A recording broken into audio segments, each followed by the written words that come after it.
सास की बड़ी उम्मीदें। राधा देवी के जीवन का सबसे बड़ा मिशन था अपनी बहू से अपार संतुष्टि प्राप्त करना। वे हमेशा अपने बेटे राजीव के साथ अपने घर में खुश थीं, लेकिन कुछ समय बाद उनका ध्यान अपनी बहू प्रिया पर केंद्रित हो गया। राधा देवी का मानना था कि बहू को हर काम में सास की अपेक्षाओं पर खरा उतरना चाहिए। वे अक्सर प्रिया से कहती, तुम्हें मेरे जैसे काम करने चाहिए।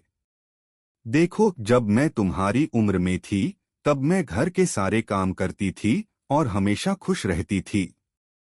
अगर आप अपनी माँ से प्यार करते हो और उनको हमेशा खुश देखना चाहते हो तो चैनल को सब्सक्राइब करो, लाइक करो, जय माता दी कमेंट करो। बहुत ही जल्द आपको खुशखबरी मिलेगी। प्लीज वीडियो को लास्ट तक जरूर देखें। अब आगे सुने। राधा देवी की आंखों में ये उम्मीदें स्पष्ट रूप से दिखाई देती थीं और वे प्रिया से बहुत कुछ उम्मीद करतीं। उनकी अपेक्षाएं समय के साथ बढ़ती चली जा रही थीं। वे चाहती थीं कि प्रिया हर काम में उनके उच्च मानकों पर खरी उतरे, चाहे वह घर का काम हो, खाने का स्वाद हो या फिर परिवार के साथ रिश्तों को निभाने का तरीका हो। राधा देवी के लिए हर छोटी छोटी बात में आदर्श की कल्पना थी। एक दिन राधा देवी ने प्रिया से कहा, तुम्हें घर के काम करने के अलावा अपनी जिंदगी में कुछ लक्ष्य तय करने चाहिए। तुमने कभी अपने बारे में सोचा है? क्या तुम सिर्फ एक बहू और पत्नी बनकर रहना चाहती हो? प्रिया थोड़ा चौंकी। वह जानती थी कि उसकी सास की अपेक्षाएं बहुत बड़ी हैं, लेकिन वह भी घर के काम के साथ अपने निजी जीवन में संतुलन बनाने की कोशिश कर रही थी। प्रिया की सीमाएं। प्रिया एक समझदार और संवेदनशील लड़की थी। उसे यह महसूस हो रहा था कि सास की उम्मीदें उसके लिए कभी खत्म नहीं होतीं।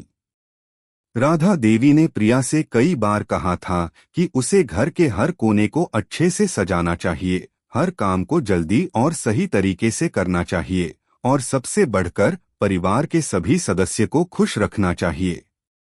लेकिन प्रिया भी एक इंसान थी और उसकी अपनी सीमाएं थीं।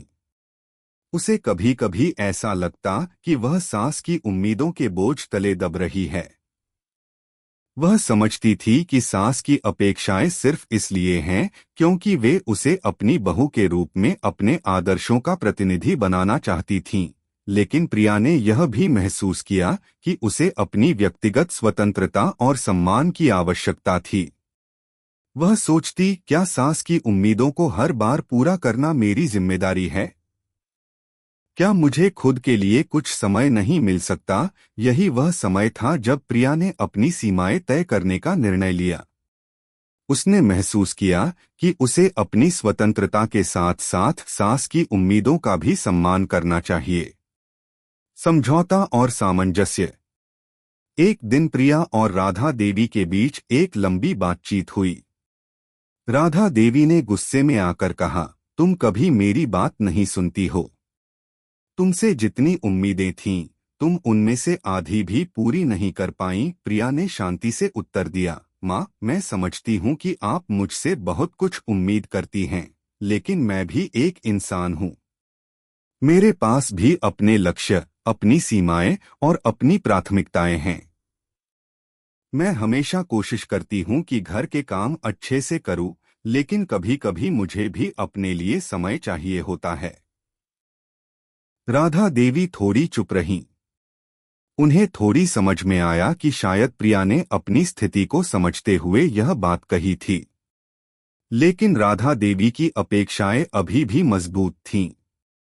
प्रिया ने धीरे धीरे राधा देवी को समझाया कि वह अपने तरीके से घर के काम करती है और वह उनकी उम्मीदों पर खरा उतरने की पूरी कोशिश करती है, लेकिन कभी कभी थोड़ी समझदारी की आवश्यकता होती है।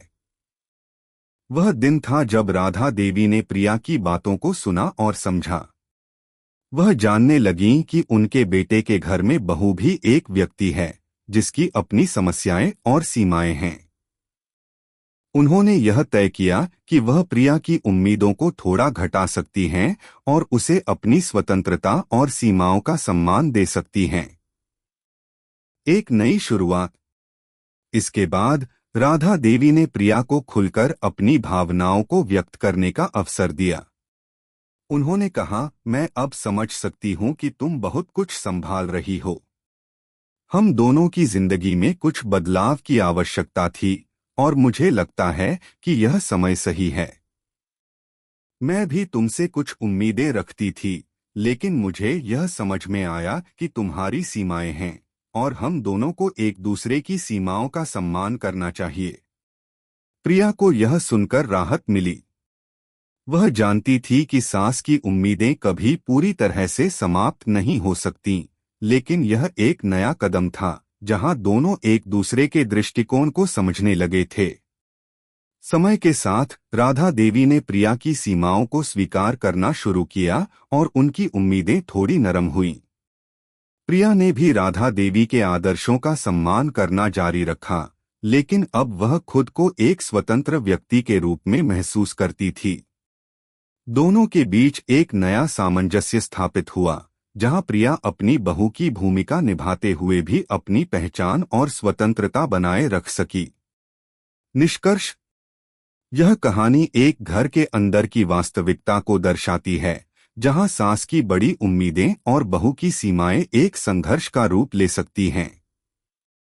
लेकिन यदि दोनों एक दूसरे के दृष्टिकोण को समझें और एक दूसरे का सम्मान करें, तो एक सामंजस्यपूर्ण संबंध बनाया जा सकता है।